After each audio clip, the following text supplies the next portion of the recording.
বিগত কয়েক বছর ধরে বাংলাদেশেও গরুর মাংস প্লাস গরুর দাম অনেক বেশি, আমরা সকলেও জানি এটা। আর এই দাম বাড়ার পিছনে অনেকাংশে দায়ী কিন্তু গরু পালনের ক্ষেত্রে যে খরচ হয় এটা। প্রথম ধাপে একজন খামারি যে সময় গরু বাজার থেকে কিনে আনন পালনের লাগি, তখনও চড়া দামি কিনতে হয় ছোটো ছোটো বাচ্চা হল। লালন পালন লাগি যে মানুষটারা রাখা হয় তারও একটু বেতন বেশি দেওয়া লাগে, কারণ এই মানুষটারও বেশি পরিশ্রম হয়। প্রতিদিন 15 থেকে 16 ঘন্টা পরিশ্রম করতে হয়।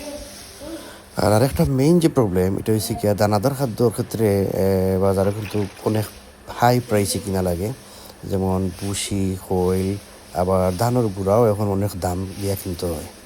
প্রত্যেকটা জিনিসেরও দাম অনেক বেশি, যে কারণে বাজারে গরু কেনার ক্ষেত্রে এই সমস্ত জিনিসের একটা প্রভাব গরুর উপরে প্লাস গরুর মাংসের উপরে পড়ে।